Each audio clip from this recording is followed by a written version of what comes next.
We're beginning panel 2 now, which is the contemporary encounters and applications. And so we'll have 3 panelists, the professors James Bradley, Sam Harrelson, and Joey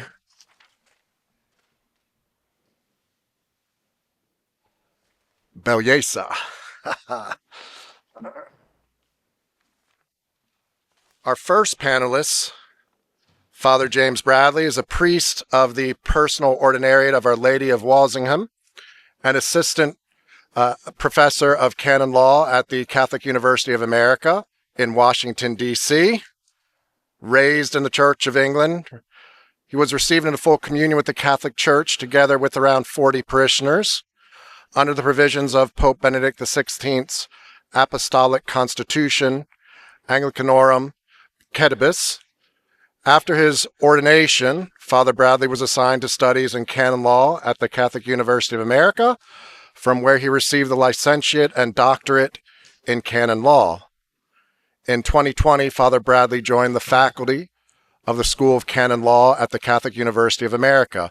He encouraged me to shorten the biography just a little bit, but I will leave it at very impressive publications in periodica, the Juris, Studia Canonica, Forum Canonicum, Anaphon, and the like. If you would please welcome Father James Bradley for his talk on the diachronic principle in canonical legal interpretation.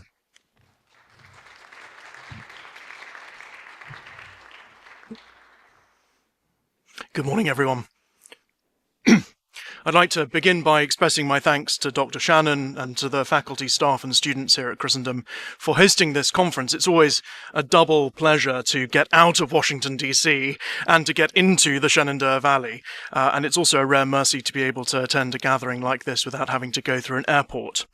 I'd also like to thank all of you for inviting a mere canonist to be in your midst. I hope it's not a mistake.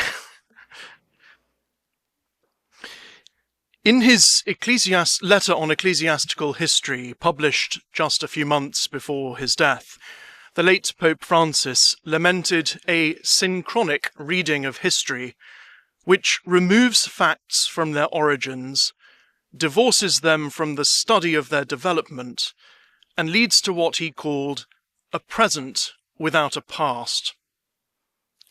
The alternative to such an approach is a diachronic reading, which is occupied less with the study of phenomena at a given point in time, and more with an integrated consideration also of how they came to be, not just the destination, but also the journey. The ideas of a synchronic and diachronic approach are the product of historical linguistic studies, especially the work on static and evolutionary linguistics by the Swiss semiologist Ferdinand de Saussure. We needn't be overly concerned with the application of these ideas to linguistics in order to benefit this morning from the general insights they offer, not least because Saussure himself suggested that all sciences would profit by indicating more precisely the coordinates along which their subject matter is aligned. He argued, everywhere distinctions should be made according to the following illustration: between 1, the axis of simultaneities, which stands for the relations of coexisting things and from which the intervention of time is excluded, and the axis of successions, on which only one thing can be considered at a time, but upon which are located all the things on the first axis, together with their changes. So the axis of simultaneities, AB, and the axis of successions, CD. Saussure summarized the approaches in this image in this way.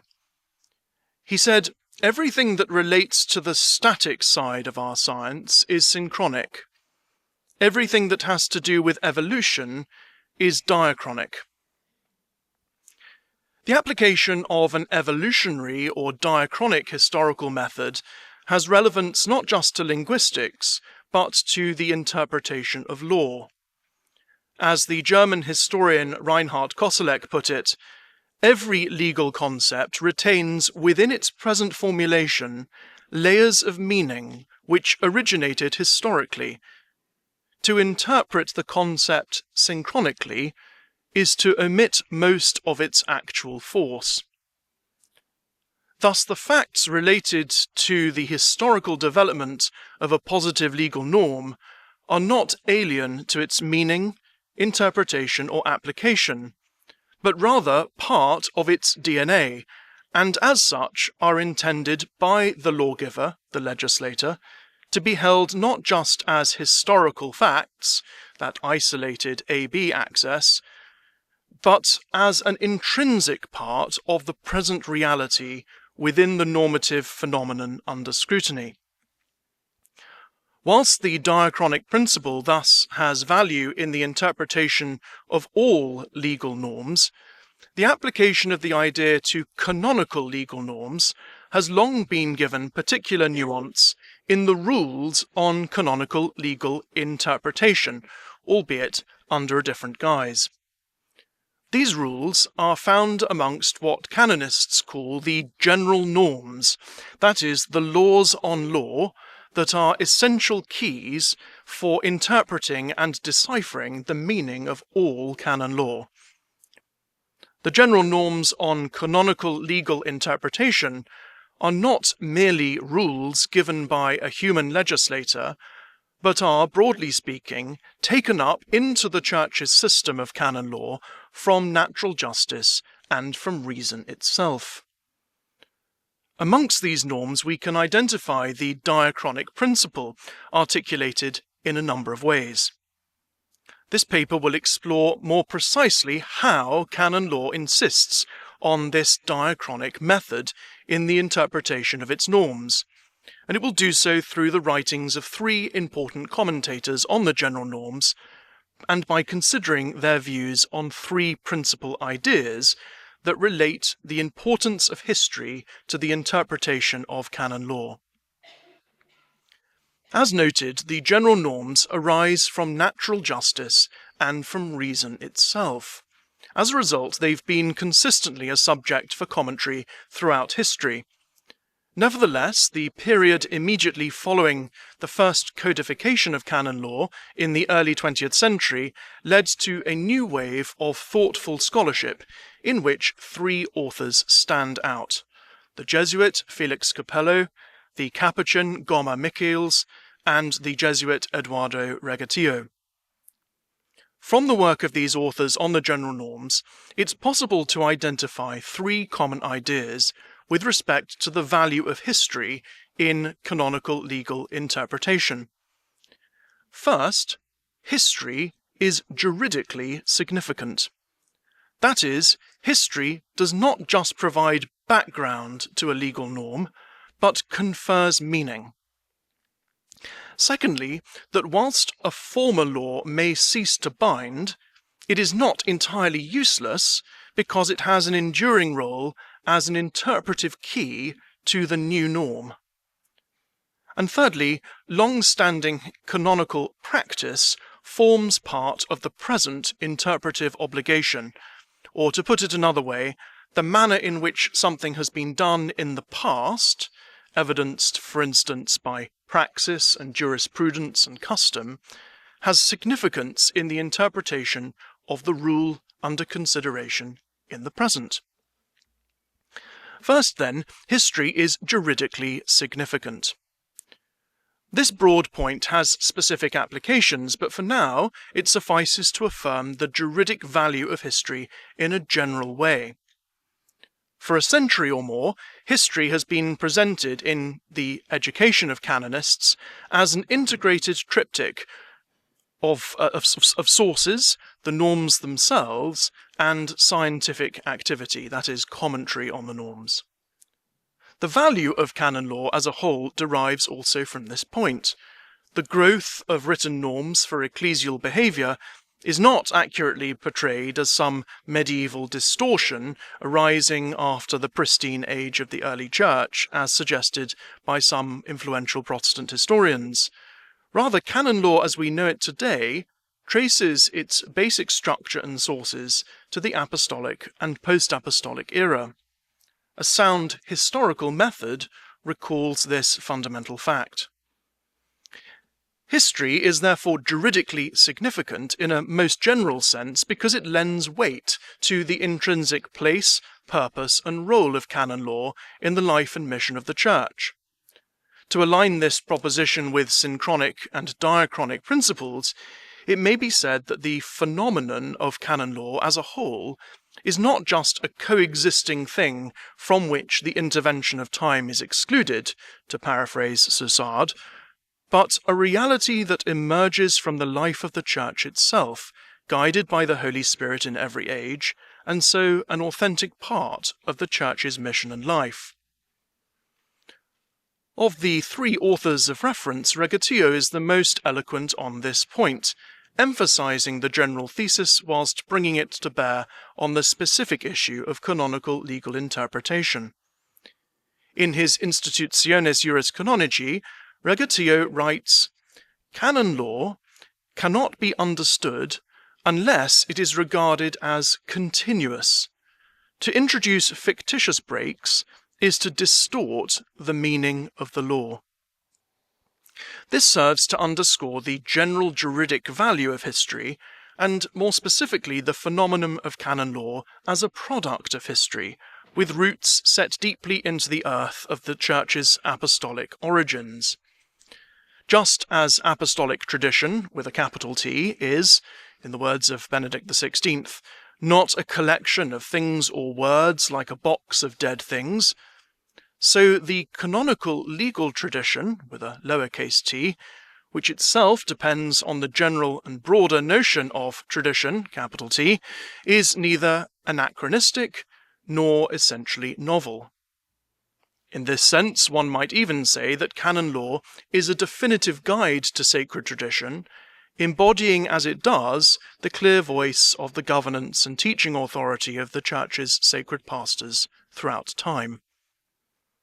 Secondly, Regatio applies this general sense of the juridic value of history more concretely to the interpretation of specific legal norms when he says that the history of a law is part of the law itself. Therefore, whoever interprets the law must consult its history. To again take up a prosaic image of Benedict XVI, just as sacred tradition is not the transmission of things or words, but rather the living river that links us to the origins, the living river in which the origins are ever present, so the canonical legal tradition, including the history of a specific norm's development over time, is necessarily an intrinsic part of its essence and purpose today. Secondly, a former law does not cease absolutely to have value upon revocation, but has an enduring role in what it brings to the interpretation of the new law in the present. As seen in Regatio's assertion, the juridic value of history has both a general and a specific sense. General in that it redounds to the nature of canon law as such. Specific in that the historical sources of the norm under scrutiny contribute to its just interpretation in the present. For this reason, former or historical norms have an abiding place in the canonical legal tradition, and continue to bear upon the present law in its interpretation and just implementation.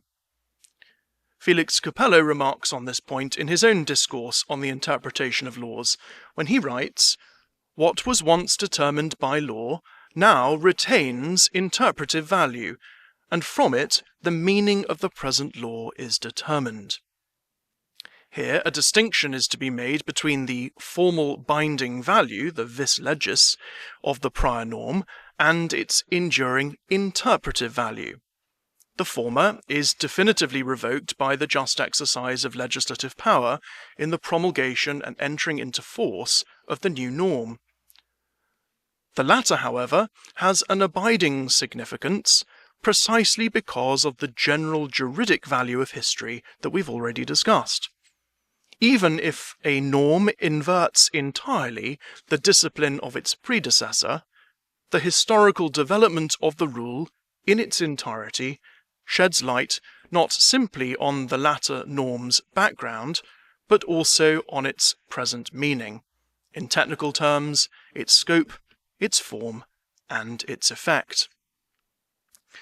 What the contemporary canonist Brian Firm calls the gnosiological sources of canon law are thus traceable and necessary for the authentic interpretation of the present discipline.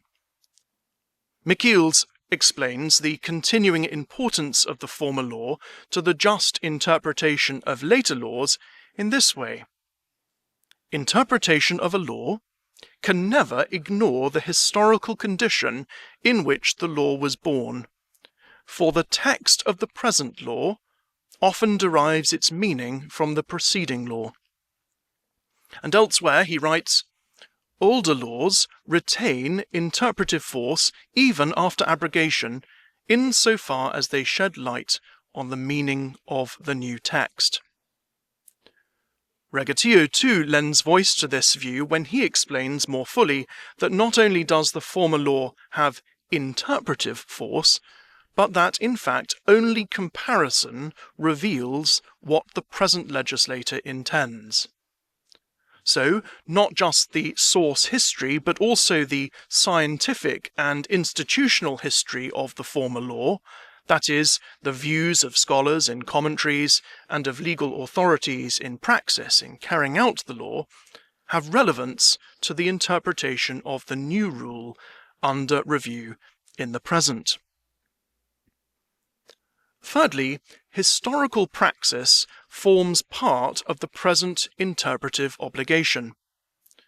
This notion is located not in the history of sources, but in the historical ways in which the competent ecclesiastical authority, the passive subject of laws in the ecclesial community, and trusted canonical authors have each historically interpreted and implemented certain norms.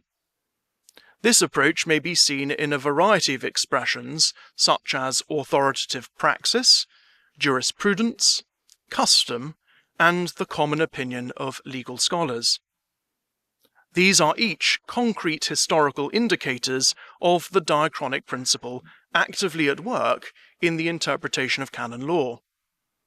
Time does not permit a consideration of each of these, but the first, authoritative praxis, offers itself to us as a useful example.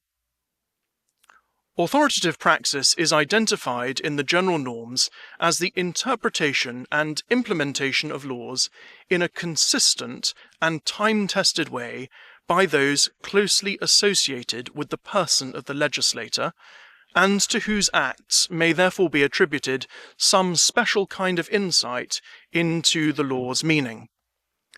The praxis, or stylus curiae, is an important consideration in canon law.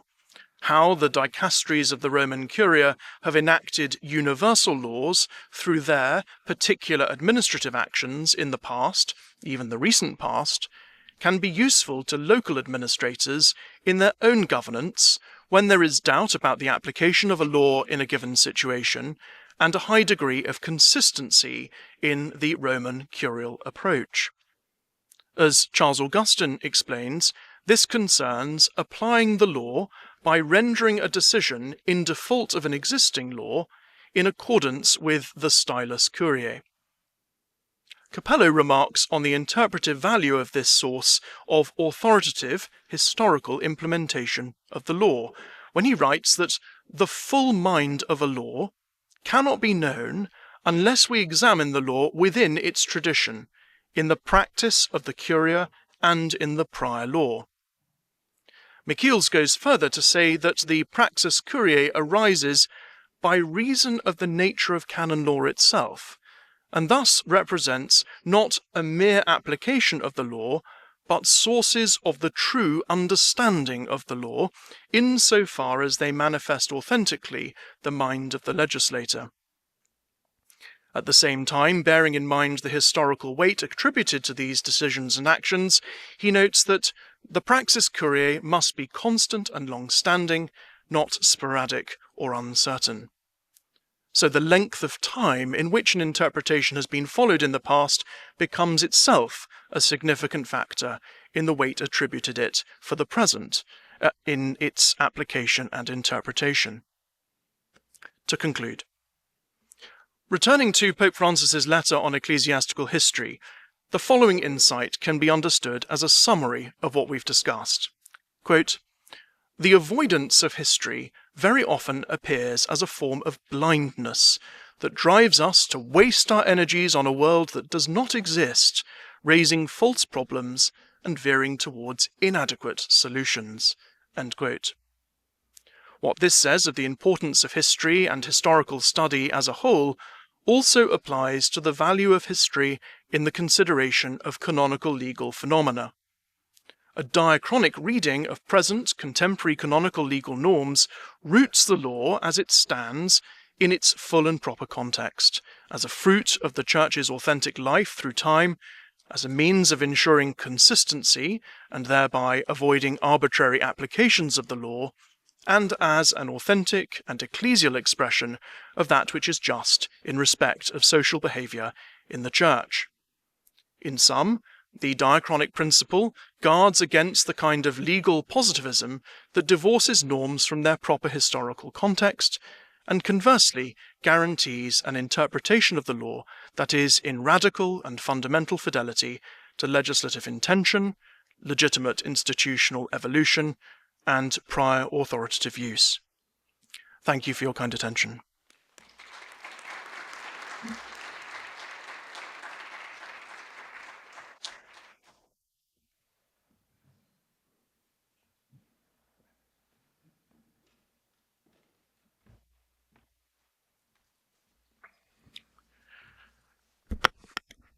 Thank you, Father Bradley. Very beautiful. Our next speaker will be holding questions until the very end, kind of timing it out about 20 minutes of each paper in order to then have, at the end of all of the speakers, to then have about 15 minutes at least for good questions to come up, as the liturgy will be at 11:30, which is only a several-minute walk from here. Our next presenter is Pastor Sam Harrelson. He is a PhD student in the Ecology, Spirituality, and Religion program at the California Institute of Integral Studies. His work explores ecological theology, phenomenology, and process thought, with particular attention to how perception, empathy, and attention shape human and more than human relations in an era of ecological disruption. Drawing on figures such as Merleau-Ponty, Edith Stein, Thomas Berry, and Whitehead, his current research develops what he calls ecological intentionality, a way of thinking about consciousness and responsibility that emerges through encounter rather than abstraction. Sam's scholarship is deeply place-based. He lives in Spartanburg, South Carolina, where his academic work is informed by ongoing practices of ecological attention. He is especially interested in how ancient and medieval theological traditions can be brought into conversation with contemporary ecological crises without collapsing into nostalgia or technocratic ethics. In addition to his academic work, Sam is an ordained minister in the Cooperative Baptist Fellowship, a writer, and a former environmental science teacher. He's the author of Asia Has Claims Upon New England from Yale University Press, and the host of the Thinking Religion podcast. His work seeks to cultivate slower forms of attention and responsibility at the intersection of theology, ecology, and lived practice. Please welcome Pastor Harrelson.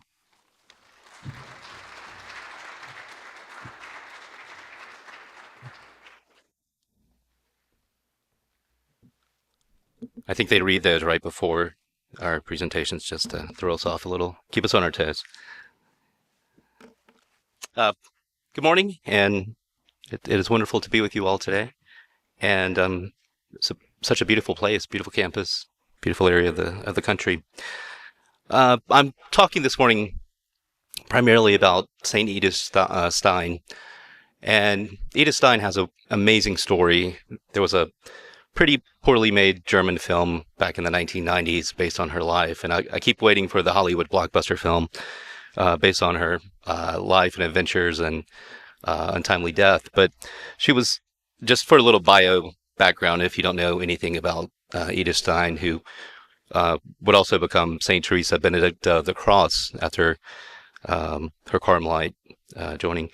She was born in 1891 in Poland to a very observant Jewish family, and she shed that faith in the around 1915 when she traveled to Germany to study with Edmund Husserl, who was a famous phenomenologist at the time. He sort of developed the idea of phenomenology. And she wrote her PhD on one of Husserl's weak points that she saw as his sort of star student, and it was about empathy. And if you know anything about phenomenology, it's this idea of relating to the world. And she, at this time, was atheistic or at least agnostic. So then in the 1920s, she was staying with a friend and read St. Teresa of Avila one night and had an almost immediate conversion. Then she dug deep into St. John of the Cross and the Dark Night of the Soul. So you can kind of see where this story's going. So she decided to become or join with the Carmelites herself. And it's in this later period, the 1930s, that she writes the incredible works, Finite and Infinite, or An Eternal Being, as well as the book that impacts my own work in the PhD side called The Science of the Cross. In the later 1930s, she fully entered the Carmelite order and then was transferred in 1942 to the Netherlands by the Carmelites there because of what was happening in Nazi Germany at the time with her Jewish background. But after Germany and the Nazis were conquered the Netherlands in 1942, she was rounded up along with about 40 other women and taken by train promptly to Birkenau and killed in a gas chamber on August 8th, 1942, which is now her saint's day for since the 1990s when Pope John Paul II canonized her and made her one of the patronesses of Europe. And it's an amazing story. But she left us with some incredible thoughts that still impact us today. And I wanted to think about history, sort of similar to what Professor Colombo was saying earlier. But when Pope Francis calls for this renewed study of church history, warning against what he described as an overly angelic conception of the church, I think his concern is not simply methodological. It's pastoral and ethical as well. And if the church forgets the historical entanglement with the world, I think the church forgets and is forgetting the responsibility within it. Today, I want to suggest that Edith Stein's phenomenology of empathy offers a surprisingly powerful way to rethink what it means to study church history at all. My claim is simple. If we take Stein seriously, history becomes not only an intellectual discipline, but also an empathetic practice, and potentially an ecological ontology. Stein's work on the problem of empathy asks a deceptively basic question: how do we know another's experience is real? Her answer begins from a foundational claim. As she writes, empathy is the experience of foreign consciousness in general. Empathy, then, is not merely emotional resonance, but a basic mode of knowing. It's ontological in nature. Her account resists both projection and detachment. Empathy for Stein is neither imagining the other as myself or herself, nor observing them as an object. Rather, it's a distinctive act in which another's experience, be it a person or more than person or a rock or what have you, It is the distinctive act in which another's experience is given to me as genuinely theirs. Stein puts this succinctly and much better than I can when she explains that the other's experience is given to me as not my own, yet as present. The other appears as irreducibly other, yet meaningfully accessible. So it's not about collapse, it's not about appropriation or extraction or any of those terms. It's this relationship-based idea of ontology. Empathy, therefore, has structure. It involves, first, the recognition of another as a subject, second, as an entry into the meaning of their experience, and third, a return to one and oneself, now transformed by that encounter. This is not merely psychology, not that psychology is a mere thing, obviously. It is a phenomenology of relational knowing. We come to truth not by standing outside relationships, but by entering them responsibly. Stein later expands this relational vision by noting that the person is not a closed substance, but lives and develops in relation to the world and to other persons. Relational openness is not optional for knowledge. It is It is constitutive of it. What happens if we bring this insight into the study of church history? Too often, historical study oscillates between seemingly two poles. On the one side, there's almost a triumphant narration. The church as a seamless unfolding of divine purpose. On the other, there's a purely critical detachment. The church is a sociological object to be explained from the outside. Both approaches, in different ways, almost fail Stein's test.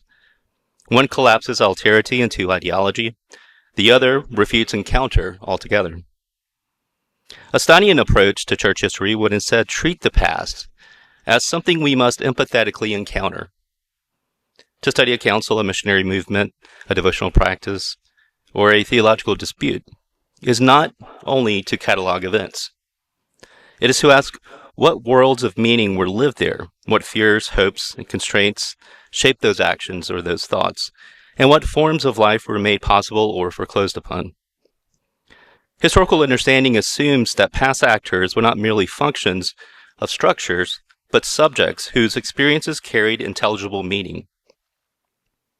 Stein's broader philosophical work makes his point directly, insisting that knowledge of persons depends upon the possibility of understanding them as such.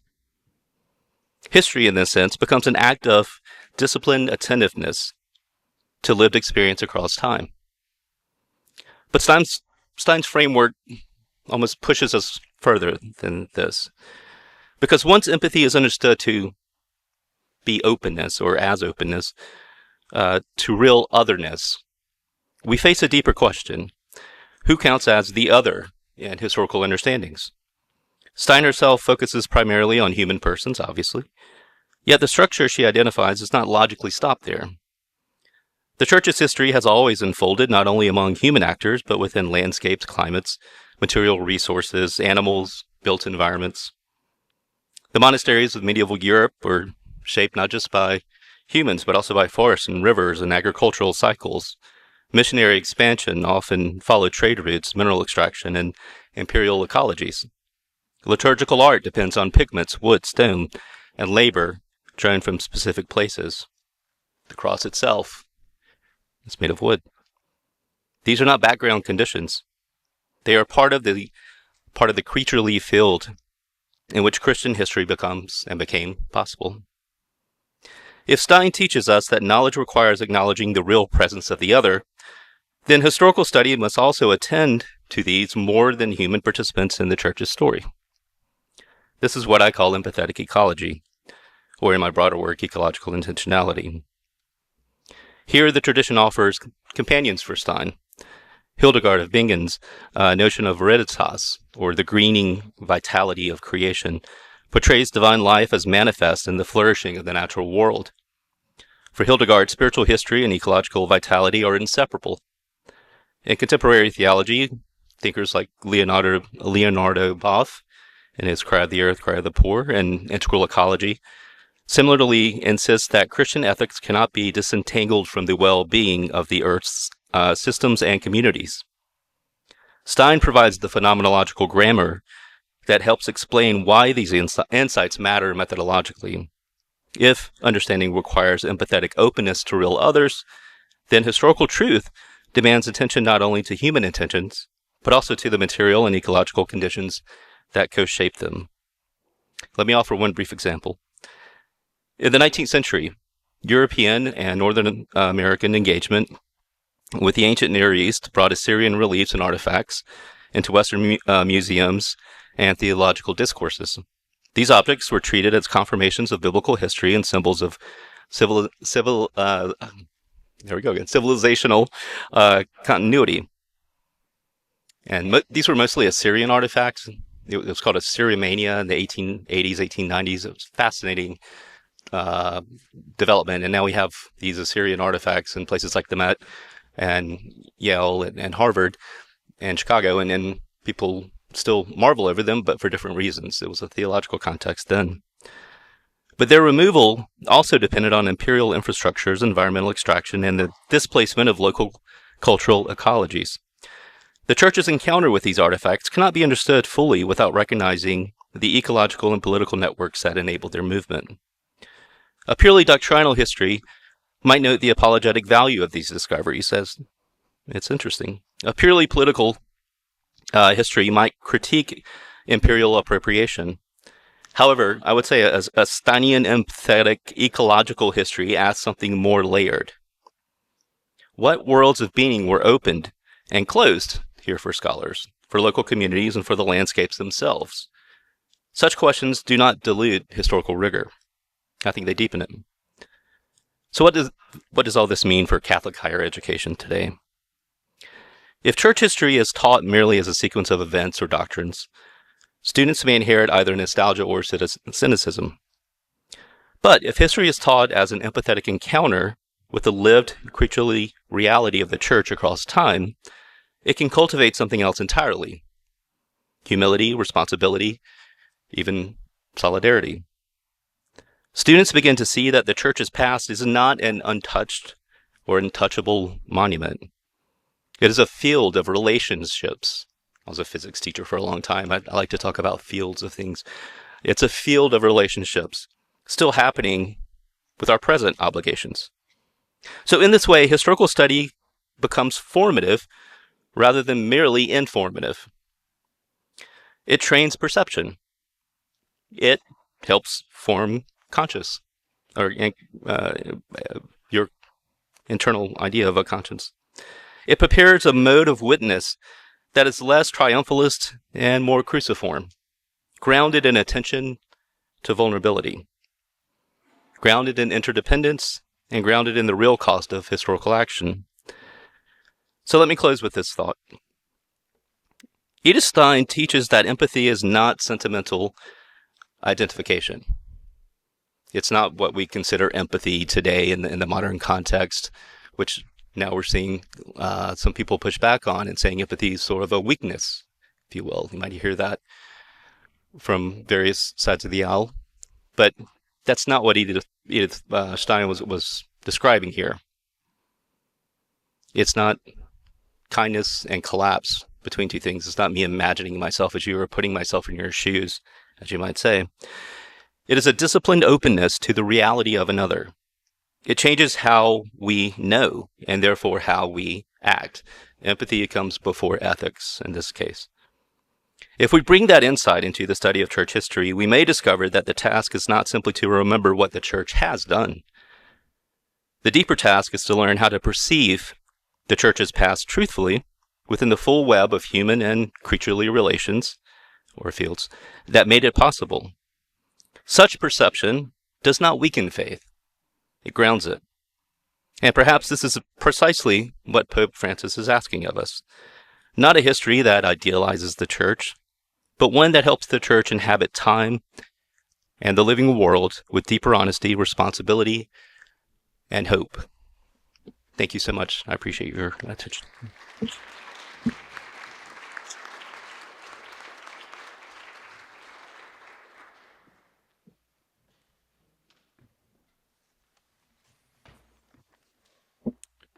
Thank you. Thank you, Pastor Harrelson.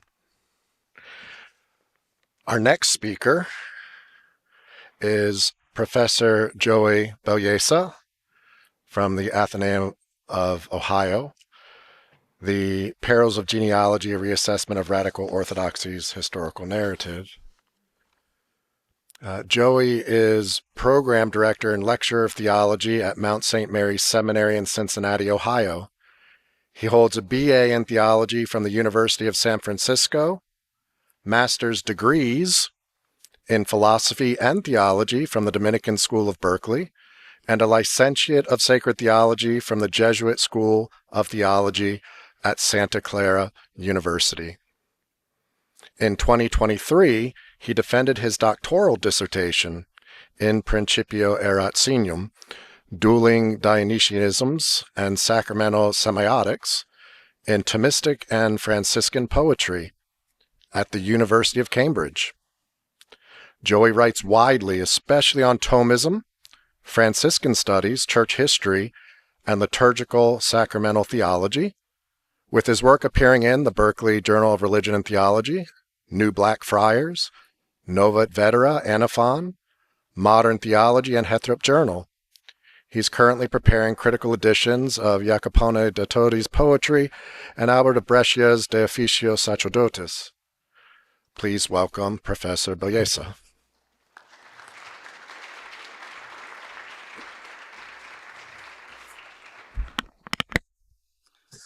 One popular narrative of decline holds that the apex of Christian culture was exemplified in the 13th century by the great Gothic cathedrals, the vibrant academic life of medieval universities, a robust harmony of faith and reason, and the cooperation of civil and ecclesiastical power. The thought of Thomas Aquinas is often proposed as the eminent expression of this broad Christian synthesis. His death, as it goes, would presage a long period of intellectual and cultural decline as the doctrine of two Franciscan scholastics took over medieval culture. Heiko Obermann's influential 1963 book, The Harvest of Medieval Theology, while principally about Gabriel Biel and medieval nominalism, highlighted the role of William of Ockham in the gradual dissolution of the high medieval synthesis. For scholars in the late 20th century, however, the key moment in this narrative of medieval decline should have been backdated by a generation. It was not Occam, but the blessed John Duns Scotus who first effected a capture of transcendence. For his doctrine of univocity of being was the preamble for the loss of formal and final causality in physics and metaphysics, the rise of Cartesian dualism, and even the Protestant Revolution itself. This narrative enjoys scholarly support from esteemed thinkers like Eric Allier, Rowan Williams, and Brad Gregory, and was brought to a wider audience in the late 1990s through John Milbank and Catherine Pickstock, two major figures of the Cambridge-based theological sensibility, radical orthodoxy. Whether in Milbank's critique of secularized social sciences in Theology and Social Theory, or in the more metaphysically and doxologically minded key of Pickstock's After Writing, the Scotistic Ockhamite boogeyman looms large in this history of ideas, while the Thomistic doctrines of analogy and participation are praised as the great duplex bulwark against univocity and nominalism. I mention all this with some trepidation, for as you all heard, I went to Cambridge specifically to study with Catherine Pickstock, whose kindness and support to me, both during and after my time in England, has been unwavering. Rowan Williams was one of my doctoral examiners and has been exceedingly generous to a young scholar navigating the brutal academic job market. I also count John Milbank as a friend. One of my fondest memories concerns the two of us sitting at the edge of an empty Piazza Santa Maria in Trastevere one misty winter morning, drinking coffee and discoursing on the medievals and cheekily dunking on the malign legacy of the Order of Friars Minor. He loves Rosmini, by the way. He took it up as his COVID reading, and now he won't shut up about it, which I think is a very good influence on Milbank. So while I will always appreciate the insights that led me to study in Cambridge, where, ironically, Scotus taught himself at least for a short time, the deeper attention to medieval history which I learned from my greatest mentor, Father Augustine Thompson of the Order of Preachers, allowed me to see why such grand narratives of decline, while grasping something broadly true, are often inadequate. They try to see through a telescope which should be examined by a microscope. Such broad approaches tend to depict a clash of big ideas abstractly, at the expense of investigating where conflicts actually lie, that is, between real human persons. It's not my intention to rehearse critiques of the Scotus and Occam ruined everything thesis. Rather, by way of a counterexample, I will show the weaknesses of such a broad approach to the history of ideas, and I'll do so by addressing a terrible, horrifying, cataclysmic problem which has plagued the Church from time immemorial: the problem of the altar mouse. What happens when a mouse bites a consecrated host? Or perhaps more precisely, does the body of Christ enter the stomach of a mouse? How one answers this seemingly strange question, in fact, says a lot about one's theological and philosophical principles. Peter Lombard, the great master of the sentences, realized this, which is why he puts the altar mouse problem in Book 4, Distinction 13 of the Sentences. And because a commentary on the sentences became the qualifying opus for masters of theology, most masters from the 13th through 16th centuries had to account for the altar mouse. Here is one response to the question. After the consecration of the Eucharist, the body of Christ is present under the appearances or species of bread as long as the species persists. Therefore, since the mutation effected on the species of bread by biting and swallowing is not enough to induce a change in substance, which mutation is achieved by digestion alone, it can be said that the body of Christ does descend into a mouse's stomach, even if we acknowledge that the mouse does not eat spiritually or receive sanctifying grace. Who likes this answer? Good, this is the doctrine of St. Thomas. But it was not the only solution in his time. Let's consider the purpose of the sacraments. As St. Thomas would agree, sacraments are ordered to human usage and sanctification, not to animal usage and sanctification. The sign value of the sacraments, insofar as they signify a conferral of grace, can only be apprehended by humans. Thus, when a mouse bites the host, it necessarily loses its sacramental sign value. And if the sign value is gone, the sacramental power is likewise evacuated. Thus, what descends into the mouse's stomach can no longer be the body of Christ under the appearance of bread, but only the substance of bread under its proper species. This means that, in some way, the substance of Christ's body reverts back into the substance of bread whenever a mouse bites the host. Now, if this idea of reversion seems reasonable to you, you're not in terrible company. This is the doctrine of St. Bonaventure, and he's not alone. Peter Lombard himself was drawn to a similar answer, even if his final judgment was more agnostic. Stephen Langton, the Archbishop of Canterbury, who was one of the signatories of the Magna Carta, also favored the theory of reversion. As a budding scholar at the University of Paris, Stephen began a lifelong friendship with another brilliant youth from an ancient Roman family.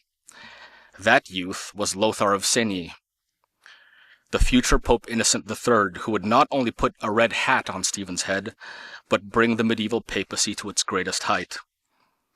Lothar's treatise on the Mass, whose circulation was doubtlessly boosted after election to the papacy, also favored reversion. As he wrote in his own Sentences commentary, Bonaventure almost certainly drew his altar mouse solution from Lombard, Langton, and Lothar, the 3 L's. However, Bonaventure's solution is the most radical of them all. Whereas the 3 L's seem to indicate that reversion results in a new substance of bread, Bonaventure holds that the reverted bread is identical to the pre-consecrated bread. This latter position is so repugnant to Aquinas that he thoroughly and frequently attacks it. In his Sentences commentary, in the Summa Contra Gentiles, in Quod Libet 9, and in the commentary on 1 Corinthians. Already in the Sentences commentary, so as a young man, Thomas considers Bonaventure's position on Eucharistic reversion to be, in his words, in Thomas's words, impossible, unfitting, and heretical. The Summa Theologiae's summary nature mutes this polemical directedness, but the doctrine is exactly the same. We can't explore all the details of Aquinas' critique of Bonaventurian reversion, but those interested can consult the lead article in the latest edition of Nova et Vetera, authored by yours truly. Instead, let's take stock of the major differences between the two approaches to the sacraments. Thomas is utterly convinced that God operates in creation, in and through instrumental causes, and that the sacraments are the principal means of this sanctifying operation. The material sacramental signs, which exteriorly convey sacramental signification, also intrinsically convey grace by the operation of the sacraments themselves. One can see how Thomas's rigid adherence to the principle that Christ's Eucharistic presence is tied absolutely to the persistence of the accidents fits with his more positive valuation of God's action through created secondary causes. In other words, he holds to the principle of sacramental efficacy ex opere operato without qualification. Bonaventure, by contrast, is willing to add qualifications. The presence of Christ remains with the species if and only if the species are fit for human consumption, or as long as the sacramental signification is perceivable by a rational intellect. If such conditions are not met, then the sacramental presence is ipso facto evacuated. Whenever the species can no longer be ordered to the intended human usage for Bonaventure, as when the host falls into a sewer or is bitten by a mouse, the sign value fails, and so does Christ's presence. Bonaventure's position owes as much to his metaphysics as to his overriding piety, a piety that must triumph even over right reason. Indeed, in his Sentences commentary, Bonaventure is able to rehearse with great accuracy and great rigor the Thomistic position on the absolute persistence of Christ's presence with the species. Bonaventure even tips his hat to this position and acknowledges its strength and coherence. But this is not enough for him. And this is an actual quote from his Sentences commentary. No matter how strong this position might be, Bonaventure writes, it can never be strong enough such that pious ears would not abhor hearing that Christ's body should be in the stomach of a mouse or in a sewer for as long as the accidents remain. End quote. Reason must yield to piety, and so the operation of the sacraments must be considered differently. Bonaventure's God does not act through sacraments, properly speaking. The seraphic doctor is highly averse to saying that the sacraments cause grace. Rather, sacraments are only an extrinsic indicator of a pact by which God has promised the direct conferral of grace into the human soul. Divine action and creaturely action occur on parallel planes, and never the twain shall meet except by divine will, for nothing can cause grace except God. Sounds like Scotus. I hope that this more detailed look at a real contrast between Aquinas and Bonaventure can help yield a history of ideas more compelling and more accurate than one that simply points the finger at either Scotus or Occam. We can list the desacralizing ideas associated with the latter two Franciscans: voluntarism, extrinsicism, univocity, plurality of forms, universal hylomorphism, rejection of secondary causes, and a hypercharged piety. And we already find them all in Bonaventure's metaphysics and sacramentology. Thomas and Bonaventure already wrestled with each other on these questions. So to continue speaking of a decline caused by Scotus and Occam after a preceding glorious Pax Thomistica becomes untenable. The conflict is not between eras or generations, but between real people who knew each other. And to that point, we can consider a host of other historical factors. The perceived closeness of Thomas to Averroism during his second Parisian regency, the condemnations of 1270 and 1277 in response to Thomistic and Averroist doctrines, and the fact that the architects of the condemnations, namely the Bishop of Paris, Etienne Tempier, and the future Archbishop of Canterbury, John Peckham, had both been masters of theology who learned their trade at the feet of the same magister, and unsurprisingly, their master was none other than Bonaventure of Bannireggio. The dangerous overconfidence in natural reason characteristic of Averroism was also a charge imputed to Aquinas, and in the wake of the condemnations effected by Bonaventure's students, the atmosphere in the University of Paris choked Thomism out of all the lecture halls, save that of Saint Jacques, the Dominican convent. And while William de la Mare and Bongrazia of Bologna led Franciscan efforts to correct the teaching of Brother Thomas, not even the cloisters of the Blackfriars stood fully immune from the controversy. Peckham's predecessor at Canterbury, the Paris-educated English Dominican Robert Kilwardby, continued to attack Thomas on the unicity of substantial form both before and after Thomas's death. In such a context, wherein Thomistic theses suffered an institutionally enforced persecution, John Duns Scotus came of age. Acutely attuned to the reigning intellectual conditions of his day, the young Scotus produced his own rigorous and brilliant theological synthesis. It would take the efforts of an ecumenical council and a controversial Avignon pope to snatch Thomism from the Scotistic jaws of defeat. Raised to the altars after nearly 5 decades of post-mortem controversy, Saint Thomas Aquinas from 1323 was free at last, free of Bonaventure and the Friars Minor. The story I've outlined, a story of personal rivalries and competitions both between and within religious orders, is far more fascinating, more complex, and more precise than ones which hold that Scotus and Occam caused the Reformation and Cartesianism and the post-Westphalian nation-state and early modern absolutism and modernism and global war and postmodernism and fill in the blank. The story also puts the lie to pious, well-meaning presumptions that doctors of the church had to be totally BFFs. It is the task of history and of historians to ensure that the great figures and events of our history are understood rigorously on their own terms and not simply as instrumentalized characters in the drama of our own projects. So by way of conclusion, I'd like to make a brief methodological comment on the role of historical sciences in service of the speculative sciences. Just as in biblical exegesis, the literal and historical sense grounds and makes possible a synthetic theological approach to the spiritual senses, a rigorous attention to history must likewise precede the work of speculation. How often we revert to historical clarifications when confronting controversial or erroneous theological claims, for history itself has a kind of apologetic value, such that getting the historical information right, or at least as right as possible, becomes the sine qua non for developing more constructive speculative proposals or getting past disagreements. When undertaking historical studies of philosophy and theology, then, history remains first in the order of execution for the scholar.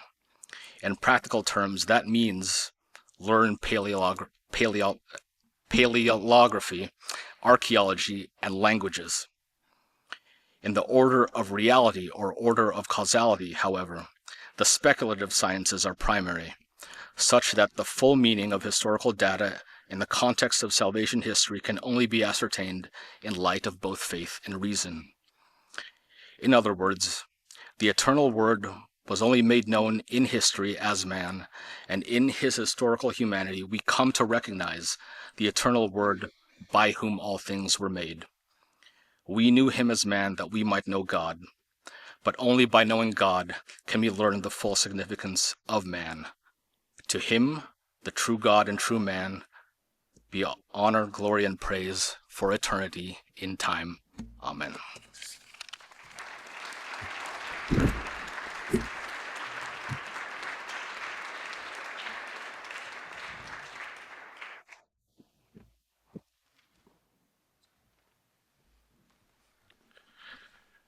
Thank you, Professor Belleza.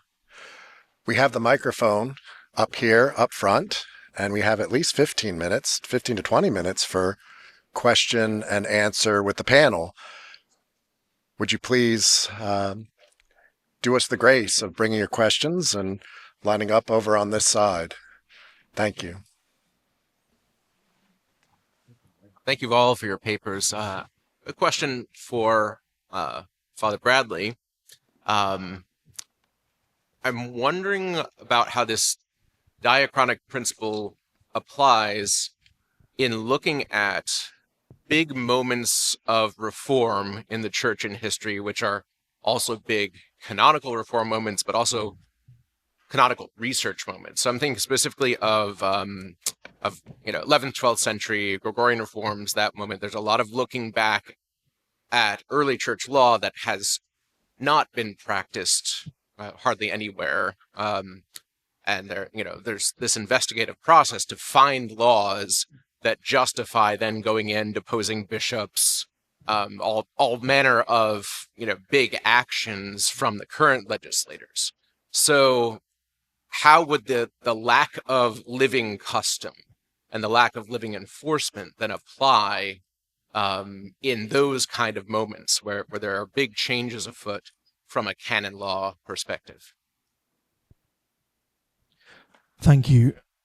I'm not as familiar with the historical side of canon law as with its current implementation, but I can say that in the formulation of laws now, the legislator takes into account what's happened in the past, not just in terms of, as I said before, a kind of reading of the sources to see how to read the present law, but also how things were understood in the past, and particularly in the formulation of new laws applying to new or somewhat new situations. The legislator is well advised to see whether or not similar analogous situations have happened in the past and to see how the law was applied to those situations. So I would imagine that principle which exists in contemporary canon law and in its formulation has itself some historical precedent and is probably drawn on.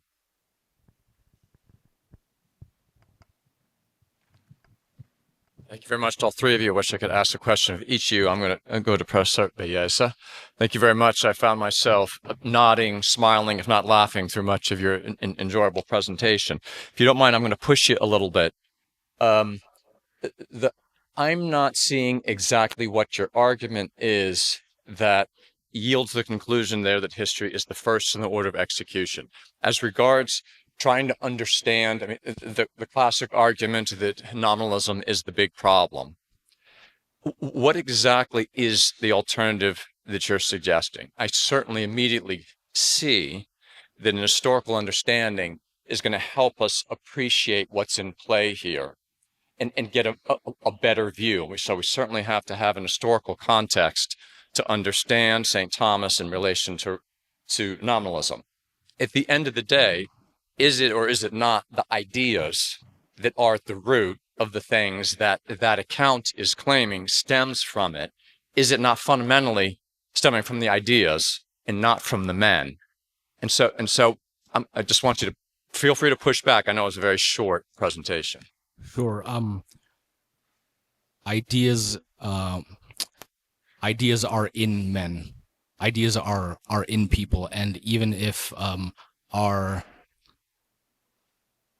our understanding of them or the way that they're presented to us tends to be posed in terms of this is what the idea is, it's still mediated by a person. So a person still had to teach it to us, and a person had to teach that person. I'm very wary of thinking about how it's ideas which drive historical change. I think it's very much people. I think the ideas are signposts of their times, but that history itself is enacted in people and in societies first, and ideas come in response to other historical situations.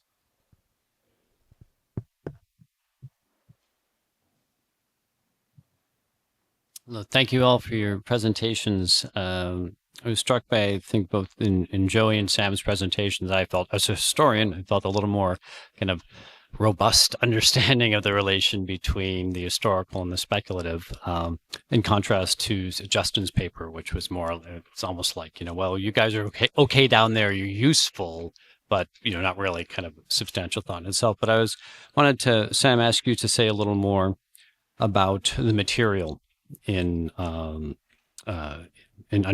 spiritual life and kind of historical and material. Particularly, at one point you said the material is not simply background conditions, and you gave the specific example of the cross. The cross, Jesus Christ's crucifixion, can be reflected on in very many abstract theological ways. But could you say a little more about how the specific materiality of the cross would kind of affect our understanding of the more kind of abstract or speculative significance of the cross? Yeah, that's a wonderful question. My dissertation is actually titled "Ecology of the Cross," in honor of Stein's "The Science of the Cross." So that's kind of, I've got a few hundred pages I can email you when we get back. Basically, and this is partly due to my background. I graduated divinity school in 2002, and then went and taught for 20 years, and then decided to do my PhD after COVID. I didn't pick up a book like that, but so I'm back as a old man doing my PhD, which is fun. But for so long we've viewed or abstracted, I guess, everything from trees to beautiful rolling hills as this background for art or for ideas or for conceptions of things that are pretty and serve, but they don't actually participate in the experience necessarily. So I often think of nativity scenes, which in our Protestant tradition are still based on Francis, but they're depictions of ideas that are using material items as objects, and whether that's the cross or beautiful rolling hills, those aren't background objects. And in sort of this framework I've put together based on Stein, there is a moment of empathy between something like me and those rolling hills, and we can have a relationship and a story there that is based phenomenologically on who I am and what that is. And one of the things in that terrible bio, I don't know where that came from, it talks about place-based stuff, and I do a lot with trees and using trees as sort of a metaphor for that need to not abstract and have sort of porous relationship with. So all that to say, in relation to the cross, that cruciform aspect of nature, or the nature of the cruciform aspect of the cross, that was convoluted, is an opening to an empathetic relationship with the wider world, in my opinion. And that is, kind of participating in the cycle of death and eventual resurrection as well, and life. But being able to see that through a different lens, I think opens up perception and understanding in different ways than just having that as, here's a cross, it's an object, there's no relation to it, kind of a thing.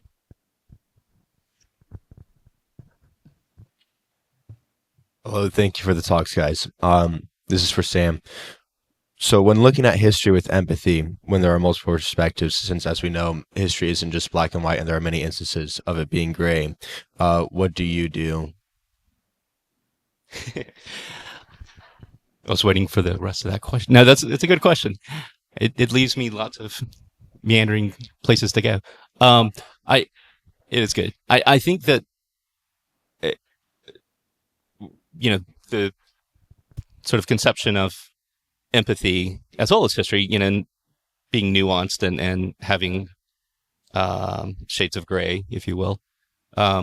We've got two competing sort of meta myths going on. You've got history and empathy, and we've got sort of the hallmark idea of empathy, and we've got all sorts of ideas of what history is. So my interest there, and what I do is, or what I would do, is try to find that bridge based on what empathy means through this lens of Stein and phenomenology. People like Maurice Merleau-Ponty would go on to pick this up and talk about the flesh of the world, which I think is a really beautiful idea that plays into the ecology of the cross. And on the other side, sort of using, again, that empathy before ethics idea to get to history and understanding history as, I love the idea of not being, based on conceptions or sort of abstract ideas, but being something that really is embodied. And I think that's one of the things that Christian education and the history of the church should really focus on is the embodied nature of the individuals, doing history or creating that history and living that history. And it's hard to say history without saying histories in that sense. So, empathy before ethics that leads to understanding histories as something that is based on relationship. I have a question for Father Rausch. What are some specific examples of history changing canon law? Like contemporarily, anyways. Some specific examples. Well, it's really in terms of interpretation. That's what I was addressing this morning. So let's think, for instance, of the interpretation of a liturgical norm. It's an area that I spend a lot of time thinking about. The principle that if a law is ambiguous, or in a particular instance, the positive written norm doesn't seem to give all of the details necessary for the performance of a particular act, that the historical practice can inform the just way of implementing that in the present. So Canon 27, which has a long history going all the way back to Gratian and more, says custom is the best interpreter of law. In other words, if there is doubt about the interpretation of a law, the way in which it's always been interpreted and carried out is the most reasonable, just, and sure way of implementing the norm today. So I think that's a general way of answering your quite specific question. I hope that's helpful. Thank you.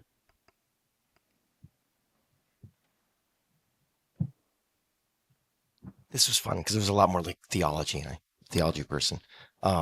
First a comment, then a question for Sam. The mouse eating the Eucharist thing kind of ties all three talks together in a sense, because you have, think about it. So you have obviously the main point of it being like the debates in the medieval times, and we shouldn't just brush over, but also there's an aspect with the natural world and historical thing. I don't know if there was actually a mouse. I would imagine at some point there had to have been a mouse that broke into an actual tabernacle. I was like, oh gosh, what are we going to do with this guy?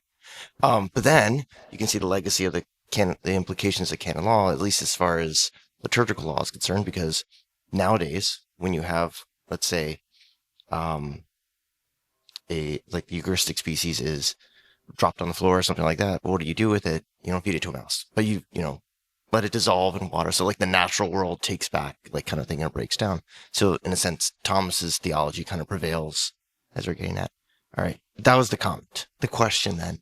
I also am doing doctoral research work on ecology and kind of contemporary things, specifically with like endangered species. But one thing that I keep running into is a lot of the people who are both Catholic and non-Catholic, a lot of the environmental theologians, it's kind of just secular environmental science, but also every once in a while, like a cross banner gets waved, kind of things like that. Laudato Si being like a notable exception. But then tying this back into this question of, because Christianity has this legacy of heroes and villains and saints and things like that, might it be kind of like the authentic Christian environmental ethics might be, again, looking at the great heroes in the church or something like that and being like, okay, here's how they have interacted with the natural world. Here is how they have, or not correctly, or something like that. And that could be like one of the hallmarks going forward of Christian environmental ethics, and not just a wrestling with ideas and stuff. Yeah, that's a great question. First, I urge you to check out the forum on religion and ecology, and it's through Yale, but it's open everywhere. But it's a really great resource, and they have a number of awesome podcasts and informational things there, and connections. It's a great networking space. So the program I'm in is actually called Ecology, Spirituality, and Religion, and I'm definitely the only Baptist from South Carolina in the program. But and thank y'all for having me here. I'm especially with canon law. This has been amazing. But I know that there's sort of gaining traction, in that side of things. So, if you're interested in that, I want to pursue that, like, keep going, and feel free to reach out. I'll give you my email and we can converse. Second of all, I think church history itself is, full of people who have been doing religion and ecology. Hildegard, St. Francis, is obvious, but yeah, Leo Boff and Cry of the Earth, and Pope Francis wrote Laudato Si, which, was kind of this statement of climate concern and climate care. So there is movement on that front. I think that's very important.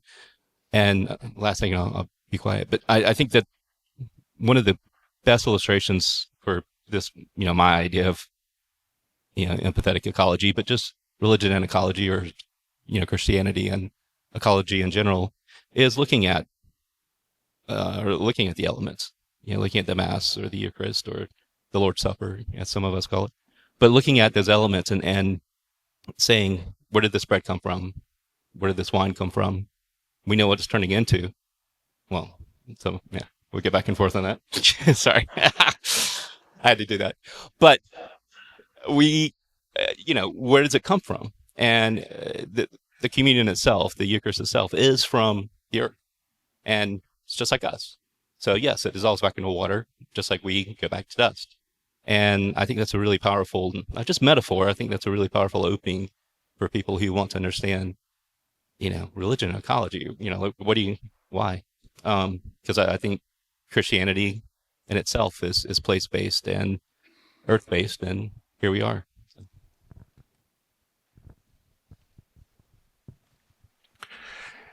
If you would all give a special thanks to our presenters.